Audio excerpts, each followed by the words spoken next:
To my channel. ತಮ್ಮೆಲ್ಲರಿಗೂ ನಮ್ಮ ಚಾನಲ್ಗೆ ಸ್ವಾಗತವನ್ನು ಕೋರುತ್ತಾ ಇವತ್ತಿನ ವಿಡಿಯೋದಲ್ಲಿ ತಮ್ಮೊಂದಿಗೆ ನಾನು ತಿಳಿಸಿಕೊಡುತ್ತಿರುವಂತಹ ಒಂದು ಇನ್ಫಾರ್ಮೇಷನ್ ಬಹಳಷ್ಟು ಉಪಯುಕ್ತವಾಗಿರುತ್ತದೆ. ತಾವೆಲ್ಲರೂ ಕೂಡ ಈ ವಿಡಿಯೋವನ್ನು ಸಂಪೂರ್ಣ ನೋಡಿ ಮತ್ತು ಇದು ಬಹಳಷ್ಟು ವಿದ್ಯಾರ್ಥಿಗಳಿಗೆ ಯೂಸ್ಫುಲ್ ಆಗಿರುವಂತಹ ಒಂದು ವಿಡಿಯೋ ಆಗಿರುವುದರಿಂದಾಗಿ ತಾವೆಲ್ಲರೂ ಕೂಡ ಇದನ್ನು ಶೇರ್ ಮಾಡಬಹುದು. ಬಹಳಷ್ಟು ವಿದ್ಯಾರ್ಥಿಗಳಿಗೆ ಅಂದರೆ ಅವರ ಪೇರೆಂಟ್ಸ್ಗಳಿಗೆ ಮಾಹಿತಿ ಸಂಪೂರ್ಣ ತಲುಪಲಿ ಅಂತ ತಮಗೆ ತಿಳಿಸ್ತಾ ಇದ್ದೀನಿ. ಇಲ್ಲಿ ನೋಡ್ಬೋದು, ಇವತ್ತು 2026ರ ವಿವಿಧ ಮೊರಾರ್ಜಿ ವಸತಿ ಶಾಲೆಗಳು, ಏಕಲವ್ಯ ಮಾದರಿ ವಸತಿ ಶಾಲೆಗಳಲ್ಲಿ ಕರ್ನಾಟಕದಲ್ಲಿರುವಂಥ ಒಟ್ಟು ಇಲ್ಲಿ 2026-27ನೇ ಶೈಕ್ಷಣಿಕ ಸಾಲಿಗಾಗಿ 43,070 ಸೀಟುಗಳು ಲಭ್ಯವಿವೆ. ಇದರಲ್ಲಿ ಶೇಕಡ 50ರಷ್ಟು ಸೀಟುಗಳನ್ನು ಇಲ್ಲಿ 21,535 ಸೀಟುಗಳನ್ನು ವಿಶೇಷ ವರ್ಗಗಳ ವಿದ್ಯಾರ್ಥಿಗಳಿಗೆ ಇಲ್ಲಿ ಪ್ರವೇಶ ಪರೀಕ್ಷೆ ಇಲ್ಲದೆಯೇ ಸರ್ಕಾರದ ಮೀಸಲಾತಿ ಅನ್ವಯ ಡೈರೆಕ್ಟ್ ಆದಂತಹ ಒಂದು ಅಡ್ಮಿಷನ್ಗೆ ಇಲ್ಲಿ ವಿದ್ಯಾರ್ಥಿಗಳಿಗೆ ಅರ್ಜಿಗಳನ್ನು ಆಹ್ವಾನಿಸುವಂಥ ದಿನ ಇನ್ನು ಬಂದೇ ಬಿಟ್ಟಿದೆ ಅಂತ ಹೇಳ್ಬೋದು. ಅದಕ್ಕೆ ಸಂಬಂಧಪಟ್ಟ ಹಾಗೆ ಅರ್ಜಿಗಳನ್ನು ಸಲ್ಲಿಸುವುದು ಹೇಗೆ ಹಾಗೂ ಅದಕ್ಕೆ ಸಂಬಂಧಪಟ್ಟಂತಹ ಯಾವ ರೀತಿ ಅರ್ಜಿಗಳನ್ನು ಸಲ್ಲಿಸಬೇಕು, ಅದಕ್ಕೆ ಸಂಬಂಧಪಟ್ಟಂಥ ವೆಬ್ಸೈಟ್ ಯಾವುದು ಮತ್ತು ಏನೇನು ದಾಖಲೆಗಳು ಬೇಕು, ಯಾವಾಗ ಅರ್ಜಿಗಳನ್ನು ಸಲ್ಲಿಸಬೇಕು ಅನ್ನೋದನ್ನು ಇವತ್ತು ತಮಗೆ ಶೇರ್ ಮಾಡಿಕೊಡ್ತಾ ಇದ್ದೀನಿ. ಇನ್ನು ತಾವುಗಳು ನಮ್ಮ ಚಾನಲ್ ಫಸ್ಟ್ ಟೈಮ್ ನೋಡ್ತಾ ಇರೋರು ತಾವೆಲ್ಲರೂ ಕೂಡ ಈ ಚಾನಲ್ ಸಬ್ಸ್ಕ್ರೈಬ್ ಆಗಿದ್ದು ನಮಗೆ ಶೈಕ್ಷಣಿಕವಾದಂತಹ ವಿಡಿಯೋಗಳನ್ನು ನಮ್ಮ ಚಾನಲಲ್ಲಿ ಅಪ್ಲೋಡ್ ಮಾಡಲಿಕ್ಕೆ ಬಹಳಷ್ಟು ಉಪಯುಕ್ತವಾಗುತ್ತದೆ ಅನ್ನುವಂತಹ ಮಾಹಿತಿ ತಿಳಿಸಿಕೊಡುತ್ತಾ, ಇಲ್ಲಿ ಮೊದಲನೇದಾಗಿ ವಿಶೇಷ ವರ್ಗದ ಅಭ್ಯರ್ಥಿಗಳಿಗೆ ಲಭ್ಯವಿರುವಂತಹ ಸ್ಥಾನಗಳನ್ನು ತಾವು ಕೂಡ ಇವತ್ತಿನ ವಿಡಿಯೋದಲ್ಲಿ ವೀಕ್ಷಿಸಬಹುದು. ಒಟ್ಟು ಇಲ್ಲಿ 17 ವಿಧದ ಶಾಲೆಗಳಿವೆ, ವಿವಿಧ ಮೊರಾರ್ಜಿ ವಸತಿ ಶಾಲೆಗಳು. ಅದರಲ್ಲಿರುವಂತಹ ಒಟ್ಟು ಶಾಲೆಗಳ ಸಂಖ್ಯೆಯನ್ನು ನೋಡ್ತಾ ಹೋಗಿ 847 ಶಾಲೆಗಳಿವೆ. 6ನೇ ತರಗತಿಗೆ ಸಂಬಂಧಪಟ್ಟ ಹಾಗೆ ಮಂಜೂರಾದಂತಹ ಸೀಟುಗಳು 43,070. ಇದರಲ್ಲಿ ಎಕ್ಸಾಮ್ ಇಲ್ಲದೇ ಡೈರೆಕ್ಟಾಗಿ 21,535 ಸೀಟುಗಳು ಲಭ್ಯ ಇವೆ. ಇಲ್ಲಿ ತಾವು ಗಮನಿಸಬೇಕು, ಇಲ್ಲಿ ವಿಶೇಷ ವರ್ಗದವರು ಅಂದರೆ ಯಾರು ಅನ್ನೋದನ್ನು ತಮಗೆ ಈಗಾಗಲೇ ಬಹಳಷ್ಟು ವಿಡಿಯೋಗಳಲ್ಲಿ ತಿಳಿಸಿಕೊಟ್ಟಿದ್ದೇನೆ. ಯಾಕೆ ನಾವು ಇಲ್ಲಿ ಪದೇ ಪದೇ ಈ ವಿಷಯಗಳ ಬಗ್ಗೆ ಹೆಚ್ಚಿನ ಫೋಕಸ್ ಮಾಡಿ ತಮಗೆ ತಿಳಿಸ್ಕೊಡ್ತಾ ಇದ್ದೀನಿ ಅಂದರೆ ಇದು ಹೆಚ್ಚು ಪ್ರಚಾರಕ್ಕೆ ಬರ್ತಾ ಇಲ್ಲ. ಇಲ್ಲಿ ಬಹಳಷ್ಟು ವಿದ್ಯಾರ್ಥಿಗಳಿಗೆ ಗೊತ್ತಾಗ್ತಾ ಇಲ್ಲ, ಈ ರೀತಿ ಅರ್ಜಿಗಳು ಕರೀತಾರೆ ಅನ್ನೋದೇ ಗೊತ್ತಿಲ್ಲ. ಅಥವಾ ಕೆಲವು ವಿದ್ಯಾರ್ಥಿಗಳು ಇಲ್ಲಿ ಎಕ್ಸಾಮನ್ನು ಬರೆದಿದ್ದಾರೆ, ಅವ್ರಿಗೂ ಕೂಡ ಇಲ್ಲಿ ಕಡಿಮೆ ಅಂಕ ಪಡ್ಕೊಂಡವ್ರಿಗೂ ಇಲ್ಲಿ ಅವಕಾಶ ಇರುತ್ತೆ. ತಾವು ಕೂಡ ಇಲ್ಲಿ ವಿಶೇಷ ವರ್ಗದವರಾಗಿದ್ದರೆ ತಾವು ಅರ್ಜಿಗಳನ್ನು ಸಲ್ಲಿಸಿ ಇಲ್ಲಿ ಸೀಟನ್ನು ಪಡ್ಕೊಳ್ಬೋದಾಗಿರುತ್ತದೆ ಅಂತ ತಿಳಿಸ್ತಾ ಇದ್ದೀನಿ. ಸೊ ಅದಕ್ಕೋಸ್ಕರ ಹೆಚ್ಚಿನ ಜನರಿಗೆ ಇದು ಅವೇರ್ನೆಸ್ ಮೂಡಲಿ ಅನ್ನೋ ಒಂದೇ ಕಾರಣಕ್ಕೋಸ್ಕರ ಇಲ್ಲಿ ಸಾಕಷ್ಟು ಮಾಹಿತಿಗಳೊಂದಿಗೆ ನಾನು ವಿಡಿಯೋಗಳನ್ನು ಮಾಡ್ತಾ ಇರ್ತೀನಿ. ಇಲ್ಲಿ ನೋಡ್ಬೋದು, ವಿಶೇಷ ವರ್ಗಗಳು ಯಾವ್ಯಾವ ಇದಾವಂತ ತಮಗೆ ಈಗಾಗಲೇ 5 ವಿಧದ ವರ್ಗಗಳಿದಾವೆ. ಆ ವಿಶೇಷ ವರ್ಗಗಳನ್ನು ತಾವಿಲ್ಲಿ ನೋಡ್ಬೋದು. ನಾನು ಸಾಕಷ್ಟು ಬಾರಿ ಇದು ಏನು ವಿಶೇಷ ವರ್ಗದವರ ಬಗ್ಗೆ ಸಾಕಷ್ಟು ತಿಳಿಸ್ಕೊಟ್ಟಿರ್ತೇನೆ. ಇಲ್ಲಿ ಇದೇ ವಿಡಿಯೋಗಳಲ್ಲಿ ತಾವು ವೀಕ್ಷಿಸ್ಬೋದು. ಒಟ್ಟು 5 ವಿಧದ ವಿಶೇಷ ವರ್ಗದವರು. ಈ ವಿಶೇಷ ವರ್ಗದವರಿಗೆ ಇಲ್ಲಿ ಸರ್ಕಾರ ಎಕ್ಸಾಮ್ ಇಲ್ಲದೇ ಡೈರೆಕ್ಟಾಗಿ ಅಡ್ಮಿಷನ್ ಮಾಡಲಿಕ್ಕೆ ಅವಕಾಶ ಕೊಟ್ಟಿರ್ತದೆ. ಇಲ್ಲಿ ಟೋಟಲ್ ಆಗಿ ಹೇಳೋದಾದರೆ ಸ್ಥಳೀಯ ಅಭ್ಯರ್ಥಿಗಳು ಶೇಕಡ 75ರಷ್ಟು ಸ್ಥಳೀಯ ಅಭ್ಯರ್ಥಿಗಳು ಅಂದರೆ ಸ್ವಂತ ತಾಲೂಕಿನ ವಿದ್ಯಾರ್ಥಿಗಳು. ಇನ್ನು ಔಟ್ ಆಫ್ ತಾಲೂಕಿನಂಥ ವಿದ್ಯಾರ್ಥಿಗಳಿಗೆ ಶೇಕಡ 25ರಷ್ಟು ಸ್ಥಾನಗಳನ್ನು ಇಲ್ಲಿ ಮೀಸಲಿಡಲಾಗುತ್ತದೆ. ಇಲ್ಲಿ ತಾವುಗಳು ಸ್ಥಳೀಯ ಅಭ್ಯರ್ಥಿಗಳು ಯಾರ್ಯಾರು ಅನ್ನೋದನ್ನು ತಾವು ಗಮನಿಸಬೇಕು. ಅದು ಸಂಬಂಧಪಟ್ಟ ದಾಖಲೆಗಳಂದರೆ ಇಲ್ಲಿ ಇಲ್ಲಿ ಸ್ಥಳೀಯ ಅಭ್ಯರ್ಥಿ ಪ್ರಮಾಣ ಪತ್ರ, ವಾಸಸ್ಥಳ ಪ್ರಮಾಣ ಪತ್ರ, ಆಧಾರ್ ಕಾರ್ಡ್ ಆಗಿರ್ಬೋದು ಮತ್ತು ಜಾತಿ ಆದಾಯ ಪ್ರಮಾಣ ಪತ್ರ, ರೇಷನ್ ಕಾರ್ಡು ಇವೆಲ್ಲವುಗಳನ್ನು ತಾವು ಲಭ್ಯ ಇಟ್ಕೊಂಡಿರಬೇಕು. ಇನ್ಕಮ್ ಕಾಸ್ಟ್ ಎಷ್ಟು ಇರಬೇಕು ಗೊತ್ತಾ? ನಿಮ್ಮದು ಇನ್ಕಮ್ ವಾರ್ಷಿಕವಾಗಿ ಹಿಂದುಳಿದ ವರ್ಗಕ್ಕೆ ಸೇರಿದಂತಹ 2A 2B 3A 3B ಅಭ್ಯರ್ಥಿಗಳಿಗೆ ವಾರ್ಷಿಕ ಆದಾಯ 1,00,000 ರೂಪಾಯಿ ಮಿತಿ ಒಳಗೆ ಇರಲೇಬೇಕು. ಪ್ರವರ್ಗ 1 ಮತ್ತು ಪರಿಶಿಷ್ಟ ಜಾತಿ ಪರಿಶಿಷ್ಟ ವರ್ಗದ ವಿದ್ಯಾರ್ಥಿಗಳಿಗೆ 2,50,000 ರೂಪಾಯಿ ಇಲ್ಲಿ ಮಿತಿ ಇರಬೇಕಂತ ತಿಳಿಸಿರ್ತಾರೆ. ಅದರಲ್ಲೂ ಕೂಡ ಇಲ್ಲಿ ಪರಿಶಿಷ್ಟ ಜಾತಿಯಲ್ಲಿ 3 ವರ್ಗಗಳನ್ನು ಮಾಡಲಾಗಿರುತ್ತದೆ. ಎ ವರ್ಗಕ್ಕೆ ಶೇಕಡ 6ರಷ್ಟು, ಬಿ ವರ್ಗಕ್ಕೆ ಶೇಕಡ 6ರಷ್ಟು, ಸಿ ವರ್ಗದಲ್ಲಿ ಶೇಕಡ 5ರಷ್ಟು ಮೀಸಲಾತಿ ಇರ್ತದೆ. ಇಲ್ಲಿ ಅರ್ಜಿಗಳನ್ನು ಯಾವಾಗ ಸಲ್ಲಿಸಬೇಕು ಅನ್ನೋದ್ರ ಬಗ್ಗೆ ತಮ್ಮ ತಿಳಿಸ್ಕೊಡೋದಾದರೆ ನೋಡಿ, ಕಳೆದ ವರ್ಷ ಇಲ್ಲಿ 2025-26ನೇ ಸಾಲಿನಲ್ಲಿ ಏನು ಮೊದಲನೇ ಸುತ್ತಿನ ಸೀಟು ಹಂಚಿಕೆನೇ ತಡವಾಗಿತ್ತು ಹೋದ ಸಾರಿ.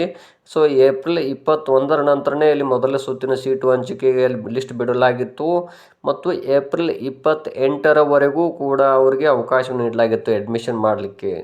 ಸೊ ಹೋದ ವರ್ಷ ನೋಡ್ರಿ, ಅದು ಏಪ್ರಿಲ್ 29ರವರೆಗೂ ಕಾಲಾವಕಾಶ ಮೊದಲನೇ ಸುತ್ತಿನ ಸೀಟು ಹಂಚಿಕೆಗೆ ಕೊಡಲಾಗಿತ್ತು.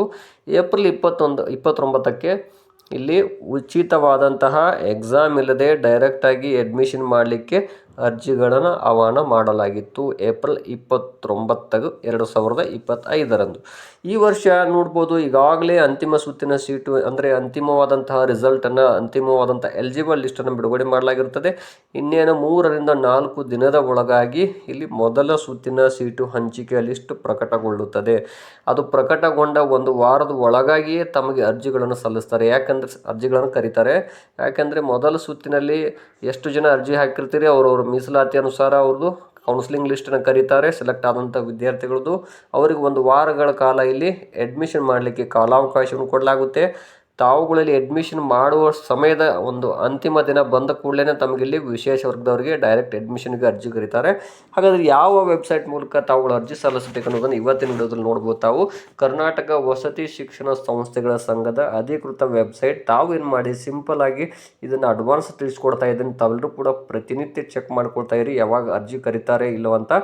ನಾನು ಕೂಡ ತಮಗೆ ಲೈವ್ ಅಪ್ಡೇಟ್ಸ್ಗಳನ್ನು ನೀಡ್ತಾ ಹೋಗ್ತೀನಿ. ಇಲ್ಲಿ ನೋಡ್ಬೋದು ತಾವು ಕೂಡ ಗೂಗಲಲ್ಲಿ KRIES ಕ್ರೈಸ್ ಅಂತ ಬರೀ ಸಿಂಪಲಾಗಿ ಟೈಪ್ ಮಾಡಿ ನೆಕ್ಸ್ಟ್ ಏನು ಬರುತ್ತೆ ಅದರಲ್ಲಿ ಕರ್ನಾಟಕ ವಸತಿ ಶಿಕ್ಷಣ ಸಂಸ್ಥೆಗಳ ಸಂಘ ಅಂತ ಒಂದು ಫಸ್ಟ್ ಹೆಡ್ಡಿಂಗ್ ಬರುತ್ತೆ. ಅದನ್ನು ಕ್ಲಿಕ್ ಮಾಡಬೇಕು. ಅದು ಆದ ಕೂಡಲೇ ನೋಡ್ಬೋದು ಇಲ್ಲಿ ಇತ್ತೀಚಿನ ಪ್ರಕಟಣೆಗಳು ಅಂತ ಬರುತ್ತೆ. ಅದನ್ನು ತಾವು ನೋಡ್ಬೋದು. ಅಥವಾ ಇತ್ತೀಚಿನ ಪ್ರಕಟಣೆಗಳಲ್ಲಿ ತಾವು ಏನು ಮಾಡಬೇಕು ಲೈವ್ ನೋಡ್ತಾ ಹೋಗ್ಬೋದು. ಯಾವ್ಯಾವ ರೀತಿ ಅಪ್ಲಿಕೇಶನ್ ಕರೆದಿದ್ದಾರೆ ಏನು ಅಂತ ಅಲ್ಲಿ ಕೊಟ್ಬಿಟ್ಟಿದ್ದಾರೆ. ಮತ್ತಷ್ಟು ಓದಿ ಅಂತಿರುತ್ತೆ. ಇಲ್ಲಿ ನೋಡ್ಬೋದು ತಾವು ಕೂಡ ಈ ವಿಡಿಯೋದಲ್ಲಿ ಕಳೆದ ವರ್ಷದ ಇನ್ಫಾರ್ಮೇಷನ್ ಇರುವಂತಹ ಮಾಹಿತಿ ಇದಾಗಿರುತ್ತದೆ. ವಿಶೇಷ ವರ್ಗದ ಮಕ್ಕಳಿಗಾಗಿ 6ನೇ ತರಗತಿಗೆ 2025-26ನೇ ಸಾಲಿನ ನೇರ ಪ್ರವೇಶಕ ಅರ್ಜಿ ಅಂತಿರುತ್ತೆ. ತಾವು ಅದನ್ನು ಮತ್ತಷ್ಟು ಓದಿ ಅನ್ನುವಂಥದ್ದನ್ನು ಕ್ಲಿಕ್ ಮಾಡಬೇಕು. ಅಲ್ಲಿ ಡೀಟೇಲ್ಸ್ ಎಲ್ಲ ಬರ್ತಾ ಹೋಗುತ್ತೆ. ಲೈವ್ ರೀಸೆಂಟ್ ಇರುವಂಥದ್ದು ಅದನ್ನು ತಾವು ಕ್ಲಿಕ್ ಮಾಡಬೇಕು. ಅದು ಆದ ಕೂಡಲೇ ನೆಕ್ಸ್ಟ್ ಏನಾಗುತ್ತೆ ಇಲ್ಲಿ ನೋಡ್ಬೋದು ತಾವು ಕೂಡ ಇತ್ತೀಚಿನ ಸುದ್ದಿಗಳಂತ ಬರುತ್ತೆ. ವಿಶೇಷ ವರ್ಗದ ಮಕ್ಕಳಿಗಾಗಿ 6ನೇ ತರಗತಿ 2025-26ನೇ ಸಾಲಿನ ನೇರ ಪ್ರವೇಶಕ್ಕಾಗಿ ಅರ್ಜಿ ಅಂತಿರುತ್ತೆ. ಅದನ್ನು ಕ್ಲಿಕ್ ಮಾಡಬೇಕು. ಅದನ್ನು ಕ್ಲಿಕ್ ಮಾಡಿದ ಕೂಡಲೇ ಇಲ್ಲಿ ನೆಕ್ಸ್ಟ್ ಏನು ಬರುತ್ತೆ ಅಂದರೆ ಸಂಪೂರ್ಣ ಅಪ್ಲಿಕೇಶನ್ ಓಪನ್ ಆಗುತ್ತೆ. ಅಲ್ಲಿ ಮೊದಲಿಗೆ ಒಂದು ಪೇಪರ್ ಇರ್ತದೆ ಫಸ್ಟ್ಗೆ, ಅಂದರೆ ಒಂದು ಪ್ರಚಾರಕ್ಕೆ ಸಂಬಂಧಪಟ್ಟ ಹಾಗೆ ವಿದ್ಯಾರ್ಥಿಗಳಿಗೆ ಅರ್ಜಿಗಳನ್ನು ಆಹ್ವಾನ ಇರುವಂತಹ ಒಂದು ಮಾಹಿತಿ ಪೇಜ್ ಓಪನ್ ಆಗುತ್ತೆ. ವಸತಿ ಶಾಲೆಗಳ ವಿಶಿಷ್ಟತೆಗಳಂತಿರುತ್ತೆ. ಅಂದರೆ ಸರ್ಕಾರ ಶಾಲೆಗಳಲ್ಲಿ ಸೌಲಭ್ಯಗಳೇನಿದಾವೆ, ಎಜುಕೇಷನ್ ಯಾವ ರೀತಿ ಇದೆ ಅನ್ನುವಂಥ ಮಾಹಿತಿ ಇರ್ತದೆ. ಅದರೊಂದಿಗೆ ಅರ್ಜಿಗಳನ್ನು ಸಲ್ಲಿಸಲಿಕ್ಕೆ ಎಲಿಜಿಬಿಲಿಟಿ ಏನಿರಬೇಕು ಅನ್ನೋದು ಇರುತ್ತೆ. ನಾನು ಇದ್ರ ಬಗ್ಗೆ ಸಾಕಷ್ಟು ತಿಳಿಸಿಕೊಟ್ಟಿರ್ತೇನೆ. ಈ ವರ್ಷ 5ನೇ ತರಗತಿ ಉತ್ತೀರ್ಣ ಆಗಿರಬೇಕು, ಮಾರ್ಕ್ಸ್ ಕಾರ್ಡ್ ಇರಬೇಕು, ಮತ್ತು ಕರ್ನಾಟಕ ರಾಜ್ಯದವರೇ ಆಗಿರಬೇಕು, ಮತ್ತು ಅದರೊಂದಿಗೆ 9ರಿಂದ 13 ಏಜ್ ಇರಬೇಕು, ಮತ್ತು ಆದಾಯದ ಬಗ್ಗೆ ಆಗಲೇ ಹೇಳಿದ್ದೀನಿ. ಇನ್ನು ಇದ್ರ ಜೊತೆಗೆ ಇಲ್ಲಿ ಅರ್ಜಿ ಸಲ್ಲಿಸುವಾಗ ಏನೇನು ದಾಖಲೆಗಳು ಇರಬೇಕು ಅನ್ನೋದನ್ನು ಕೂಡ ತಮ್ಮ ತಿಳಿಸ್ಕೊಟ್ಟಿದ್ದೀನಿ. SITS ನಂಬರ್ ಆಗಿರ್ಬೋದು, passport size photo, income cost, ಮತ್ತು ಆಧಾರ್ ಕಾರ್ಡ್ ಆಗಿರ್ಬೋದು, ರೇಷನ್ ಕಾರ್ಡು, ಮತ್ತು ಸ್ಥಳೀಯ ಅಭ್ಯರ್ಥಿ ಪ್ರಮಾಣ ಪತ್ರ. ವಿಶೇಷ ವರ್ಗದವರಂತ ಯಾರಿದ್ರಿ ಅದಕ್ಕೆ ಸಂಬಂಧಪಟ್ಟಂತೆ ಒಂದು ಸಕ್ಷಮ ಪ್ರಾಧಿಕಾರಗಳಿಂದ ಸಂಬಂಧ ಪಡೆದುಕೊಂಡಂಥ ಒಂದು ಪ್ರಮಾಣ ಪತ್ರ ಇವಿಷ್ಟಿದ್ರೆ ಸಾಕು. ತಾವು ಇದನ್ನು ಆನ್ಲೈನ್ನಲ್ಲೇ ಅರ್ಜಿ ಸಲ್ಲಿಸಬೇಕಾಗುತ್ತೆ. ಯಾವುದೇ ವಸತಿ ಶಾಲೆಗೆ ಹೋಗುವಂತಹ ಒಂದು ಅವಶ್ಯಕತೆ ಇರುವುದಿಲ್ಲ. ಯಾವ್ಯಾವ ಏನು ವಿಶೇಷ ವರ್ಗದವರಿದ್ದೀರಿ ಅವರಿಗೆ ಮೀಸಲಾತಿಗಳನ್ನು ತಾವು ಕೂಡ ಇಲ್ಲಿ ನೋಡ್ತಾ ಹೋಗ್ಬೋದು. ಪ್ರತಿಯೊಂದು ಏನು 5 ವರ್ಗಗಳಿದಾವಲ್ಲ, ಪ್ರತಿ ವರ್ಗಕ್ಕೆ 10% ಮೀಸಲಾತಿ ಇರುತ್ತೆ. ಎಕ್ಸಾಂಪಲ್ ಆಗಿ ಹೇಳೋದಾದರೆ ಇಲ್ಲಿ ನೋಡ್ಬೋದು ಸಫಾರಿ ಕರ್ಮಚಾರಿ, ಗುರುತಿಸಿರುವ ಮ್ಯಾನ್ಯುವಲ್ ಸ್ಕ್ಯಾವೆಂಜರ್, ಚಿಂದಿ ಆಯುವರು, ಸ್ಮಶಾನ ಕಾರ್ಮಿಕರ ಮಕ್ಕಳಂತಿದೆ. ಇವರು ಅಷ್ಟ್ರಿಗೂ ಸೇರಿ 10% ಸ್ಥಾನಗಳಿರ್ತಾವೆ. ಅದೇ ರೀತಿ ಇಲ್ಲಿ ನೋಡ್ಬೋದು ಡಿ ಆಪ್ಷನ್ ಇದೆ ನೋಡಿ, ಯಾರು ಗುರುತಿಸಿರುವ ಅಲೆಮಾರಿ, ಅರೆ ಅಲೆಮಾರಿ, ಸೂಕ್ಷ್ಮ, ಅತಿ ಸೂಕ್ಷ್ಮ ಸಮುದಾಯದ ಸೈನಿಕರು ಮತ್ತು ಮಾಜಿ ಸೈನಿಕರು ಮತ್ತು ಸರ್ಕಾರಿ ಯೋಜನೆಗಳಿಂದ ಸ್ಥಳಾಂತರಗೊಂಡ ಪೋಷಕರ ಮಕ್ಕಳಂತಿರ್ತದಲ್ಲ, ಇವರಿಗೆ ಇಲ್ಲಿ 10% ಸ್ಥಾನಗಳು. ಈ ರೀತಿ ಒಟ್ಟು 5 ವರ್ಗಗಳು ಇಲ್ಲಿ 50% ಮೀಸಲಾತಿ ಇರುತ್ತದೆ. ಮತ್ತು ಇಲ್ಲಿ ಕೇಳಬಹುದು ಕೆಲವು ವಿದ್ಯಾರ್ಥಿಗಳು ನಾವು ಅರ್ಜಿ ಸಲ್ಲಿಸಿ ಎಕ್ಸಾಮ್ ಬರ್ತೀವಿ, ನಾವು ಹಾಕ್ಬೋದಾ ಅಂತ. ಒಂದು ವೇಳೆ ತಾವು ಮೊದಲ ಸುತ್ತಿನ ಸೀಟು ಹಂಚಿಕೆಯಲ್ಲಿ ಸೆಲೆಕ್ಟ್ ಆಗಲಿಲ್ಲ ಅಂದರೆ ನೀವು ಕೂಡ ಅರ್ಜಿಗಳನ್ನು ಹಾಕಬಹುದಾಗಿರುತ್ತದೆ. ಹಾಗಾದರೆ ಇಲ್ಲಿ ಒಟ್ಟಾರೆಯಾಗಿ ಅಪ್ಲಿಕೇಶನ್ ಯಾವ ರೀತಿ ಇರುತ್ತೆ ನೋಡ್ತಾ ಹೋಗ್ಬೋದು. ಇಲ್ಲಿ ಕರ್ನಾಟಕ ವಸತಿ ಶಿಕ್ಷಣ ಸಂಸ್ಥೆಗಳ ಸಂಘದ್ದು ಕಳೆದ ವರ್ಷ ಏನಿತ್ತಪ್ಪ ಅಂದರೆ ನೋಡ್ಬೋದು SITS ನಂಬರ್ ಹಾಕಿ ನೀವು ಫೈಂಡ್ ಕೊಟ್ಟರೆ ಸಾಕು, ಸಂಪೂರ್ಣ ಡೀಟೇಲ್ಸ್ ಓಪನ್ ಆಗ್ತಿತ್ತು. ತಾವು ಬರೀ ಒಂದು ಪಾಸ್ಪೋರ್ಟ್ ಸೈಜ್ ಫೋಟೋವನ್ನು ಅಪ್ಲೋಡ್ ಮಾಡಿ ನಿಮ್ಮ ಇನ್ಕಮ್ ಕಾಸ್ಟ್ ನಂಬರನ್ನು RD ನಂಬರನ್ನು ಹಾಕಿ ನೀವು ಯಾವ ವರ್ಗಕ್ಕೆ ಸೇರಿದ್ದೀರಿ ಅಂಥೇಳಿ ಕ್ಲಿಕ್ ಮಾಡಿದರೆ ಸಾಕಾಗ್ತಿತ್ತು. ಡೈರೆಕ್ಟಾಗಿ ನೆಕ್ಸ್ಟ್ ಕೆಳಗಡೆ ಯಾವ್ಯಾವ ಶಾಲೆಗಳಲ್ಲಿ ಎಷ್ಟು ಯಾವ್ಯಾವ ಶಾಲೆಗಳಲ್ಲಿ ಎಷ್ಟು ಸೀಟುಗಳು ಲಭ್ಯ ಇದೆ ಅನ್ನೋದು ತಿಳಿಸ್ತಾ ಹೋಗ್ತಿತ್ತಲ್ಲಿ ಈ ಹೋಮ್ ಪೇಜಲ್ಲಿ ನೋಡ್ಬೋದು. ನೀವು ಕೂಡ ಇಲ್ಲಿ ಒಂದು ಅಪ್ಲಿಕೇಶನ್ ಏನಿದೆಯಲ್ಲ ಇದು ಇದರಲ್ಲಿ ಫಸ್ಟಿಗೆಲ್ಲ SATS ನಂಬರು, ಅಭ್ಯರ್ಥಿ ಹೆಸರು, ಲಿಂಗ ಆಗಿರ್ಬೋದು, ಇಲ್ಲಿ ಡೇಟ್ ಆಫ್ ಬರ್ತ್, ಕಾಸ್ಟು ಹಾಗೂ ಇಲ್ಲಿ ಮೊಬೈಲ್ ನಂಬರ್ ಆಗಿರ್ಬೋದು, 5ನೇ ತರಗತಿ ವ್ಯಾಸಂಗ ಮಾಡ್ತಿರುವಂಥ ಶಾಲೆ ಹೆಸರು ಎಲ್ಲವೂ ಕೂಡ ಬಲ್ಕಾಗಿ ಆಟೋಮೆಟಿಕ್ ತಾನೇ ತೆಗೆದುಕೊಳ್ತಾ ಇತ್ತು. ಯಾವ ಮಾಹಿತಿ ಇರೋದಿಲ್ಲ ಅದನ್ನು ಮಾತ್ರ ನೀವು ಎಂಟ್ರಿ ಮಾಡಬೇಕಾಗಿತ್ತು. ಅದರೊಂದಿಗೆ ಫೋಟೋ ಅಪ್ಲೋಡ್ ಮಾಡಬೇಕಾಗಿತ್ತು. ಅದು ಎಷ್ಟು ಅಂದರೆ 25 KB ಇಂದ 50 KB ಒಳಗಡೆ ಇರಬೇಕಾಗಿತ್ತು. ಅಭ್ಯರ್ಥಿ ತಮ್ಮ ವಿಶೇಷ ವರ್ಗ ಯಾವುದಿದೆ ಅದನ್ನು ಕ್ಲಿಕ್ ಮಾಡಬೇಕು. ಅದು ಅಷ್ಟೇ ಅಲ್ಲದೆ ಇಲ್ಲಿ ಕೆಳಗೆ ನೋಡ್ತಾ ಹೋದರೆ ಇಲ್ಲಿ ಯಾವ್ಯಾವ ಶಾಲೆಗಳಲ್ಲಿ ಎಷ್ಟು ಸೀಟುಗಳೆಲ್ಲ ಬೇದಾವು, ಜಿಲ್ಲೆ ಹಾಕಬೇಕು, ತಾಲೂಕು ಹಾಕಬೇಕು, ವಸತಿ ಶಾಲಾ ತಾಲೂಕು ಮತ್ತು ಲಭ್ಯ ಇರುವ ಸೀಟುಗಳಿದ್ದರೆ ಅಲ್ಲಿ ತೋರಿಸುತ್ತೆ ಅದು. ಮತ್ತು ನೀವು ಆ ಶಾಲೆಯನ್ನು ಆಯ್ಕೆ ಮಾಡಿಕೊಂಡು ನೀವು ಸಬ್ಮಿಟ್ ಕೊಟ್ಟರೆ ಸಾಕು, ಒಂದು ಪೇಜ್ ಪ್ರಿಂಟ್ ಬರುತ್ತೆ. ಅದನ್ನು ತೊಗೊಂಡು ಸಂಬಂಧಪಟ್ಟಂಥ ದಾಖಲೆಗಳು ತೆಗೆದುಕೊಂಡೋಗಿ ಯಾವ ಶಾಲೆ ಆಯ್ಕೆ ಮಾಡ್ಕೊಂಡಿರ್ತೀರಿ ಅಲ್ಲಿ ಹೋಗಿ ಕೊಟ್ಟರೆ ಅಡ್ಮಿಷನ್ ಆದ ಹಾಗೆ. This is the final rule. ಇಲ್ಲಿ 6ನೇ ತರಗತಿ ಪ್ರವೇಶ ಇದು ಉಚಿತವಾಗಿರ್ತದೆ, ಯಾವುದೇ ರೀತಿ ಶುಲ್ಕ ಇರುವುದಿಲ್ಲ. ಮತ್ತು ಯಾವುದೇ ಮೂಲ ದಾಖಲೆಗಳು ಲಭ್ಯವಿಲ್ಲದೇ ಇದ್ದಲ್ಲಿ ಅಭ್ಯರ್ಥಿಯು ಸಲ್ಲಿಸಬೇಕಾದಂಥ ಸ್ವಯಂ ಘೋಷಣೆ ನಮೂನೆಯನ್ನು ಡೌನ್ಲೋಡ್ ಲಿಂಕ್ ಮಾಡಿಕೊಂಡು ಅದನ್ನು ಫಾರ್ಮ್ ಭರ್ತಿ ಮಾಡಿ ಎಲ್ಲ ದಾಖಲೆಗಳನ್ನು ಜೆರಾಕ್ಸ್ ಮಾಡಿಸಿ ಹೋಗಿ ಕೊಟ್ಟರೆ ಸಾಕಾಗುತ್ತೆ.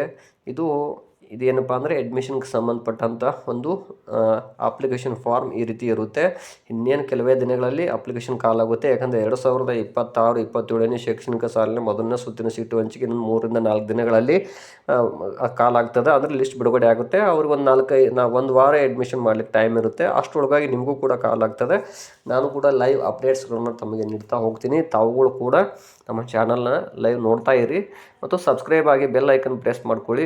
ತಮಗೆ ಸಂಬಂಧಪಟ್ಟ ಯಾವುದೇ ಅಪ್ಡೇಟ್ಸ್ಗಳು ನಿಮಗೆ ನೇರವಾಗಿ ತಲುಪುತ್ತದೆ ಅಂತ ತಿಳಿಸ್ತಾ ಇದ್ದೀನಿ. ಅದರೊಂದಿಗೆ ಇಲ್ಲಿ ಯಾರ್ಯಾರು ಅರ್ಜಿಗಳನ್ನು ಸಲ್ಲಿಸಿ ಎಕ್ಸಾಮ್ ಬರೆದಿರಿ ನಿಮಗೆ ಅಲ್ಲಿ ಏನು ಮಾಡ್ತಾರೆ ಅಂದ್ರೆ ಅದನ್ನು ಹೇಳ್ತೀನಿ ನಿಮಗೆ. ಇಲ್ಲಿ ಒಟ್ಟಾರೆಯಾಗಿ 3-4 ಸುತ್ತುಗಳ ಸೀಟು ಹಂಚಿಕೆ ನಡೆದರೂ ಕೂಡ ಕೆಲವೊಂದು ವಿದ್ಯಾರ್ಥಿಗಳು ಆನ್ಲೈನಲ್ಲಿ ಅಪ್ಲಿಕೇಶನ್ ಸಲ್ಲಿಸದೇ ಇದ್ದಲ್ಲಿ ಅವ್ರಿಗೇನು ಮಾಡ್ತಾರೆ, ಇಲ್ಲಿ ಏನು ವಿಶೇಷ ವರ್ಗದವರಿಗೆ ಎಕ್ಸಾಮ್ ಇಲ್ಲದೇ ಡೈರೆಕ್ಟ್ ಅಡ್ಮಿಷನ್ ಇರುತ್ತಲ್ಲ, ಬಹಳಷ್ಟು ಸೀಟುಗಳು ಖಾಲಿಗಳಲ್ಲಿ ಎಕ್ಸಾಮ್ ಬರೆದು ಇಲ್ಲಿ ಅರ್ಜಿ ಸಲ್ಲಿಸಿ ಎಕ್ಸಾಮ್ ಬರೆದಂಥ ವಿದ್ಯಾರ್ಥಿಗಳು ವಿಶೇಷ ವರ್ಗದವ್ರು ಇದ್ದರು ಅಂದರೆ ಅವ್ರು ಎಷ್ಟು ಮಾರ್ಕ್ಸ್ ಪಡೆದಿದ್ದಾರೆ ಅದರಲ್ಲೇ ಸೀನಿಯಾರಿಟಿಯಲ್ಲಿ ಅಂದರೆ ಅವ್ರ ಮಾರ್ಕ್ಸ್ಗಳ ಆಧಾರದ ಮೇಲೆ, ಮೆರಿಟ್ ಆಧಾರದ ಮೇಲೆ ಅವ್ರನ್ನೂ ಕೂಡ ಆಯ್ಕೆ ಮಾಡ್ಕೊಳ್ತಾರೆ. ಕಳೆದ ವರ್ಷ 3ನೇ ಸುತ್ತಿನಲ್ಲಿ ಇದೇ ರೀತಿ ಆಯಿತು. ವಿಶೇಷ ವರ್ಗದವರಿಗೋಸ್ಕರನೇ 3ನೇ ಸುತ್ತಿನ ಸೀಟು ಹಂಚಿಕೆ ಲಿಸ್ಟ್ ಬಿಡುಗಡೆಯಾಗಿತ್ತು. ಯಾಕಂದರೆ ಇದು ಡೈರೆಕ್ಟ್ ಅಡ್ಮಿಷನ್ ಇತ್ತು, ಭಾಳ ಮಂದಿ ಪ್ರಚಾರ ಆಗಿರಲಿಲ್ಲ. ಹೀಗಾಗಿ ಎಷ್ಟೋ ವಿದ್ಯಾರ್ಥಿಗಳು ಅರ್ಜಿ ಸಲ್ಲಿಸಿರಲಿಲ್ಲ. ಆದರೆ ವಿಶೇಷ ವರ್ಗದವರು ಇಲ್ಲಿ ಅರ್ಜಿ ಸಲ್ಲಿಸಿ ಎಕ್ಸಾಮ್ ಬರೆದಿದ್ದರು, ಅಲ್ಲಿ ಅವರು ಸೆಲೆಕ್ಟ್ ಆಗಿರಲಿಲ್ಲ. ಬಟ್ ಅವರನ್ನು 3rd ರೌಂಡಲ್ಲಿ ಆಯ್ಕೆಯನ್ನು ಮಾಡಿದ್ರು ಅಂತ ಹೇಳ್ತಾ ಇದ್ದೀನಿ. ಇಷ್ಟು ಮಾಹಿತಿ ತಾವು ಎಲ್ಲರೂ ಕೂಡ ಸಂಪೂರ್ಣ ವಿಡಿಯೋ ನೋಡಿ ತಮಗೆ ತುಂಬ ಉಪಯುಕ್ತವಾದಂಥ ವಿಡಿಯೋ ಆಗಿರುತ್ತೆ. ಭಾಳಷ್ಟು ಜನರಿಗೆ ಇದನ್ನು ಶೇರ್ ಮಾಡಿ ಅಂತ ತಿಳಿಸ್ತಾ ಇದ್ದೀನಿ. ಧನ್ಯವಾದಗಳು.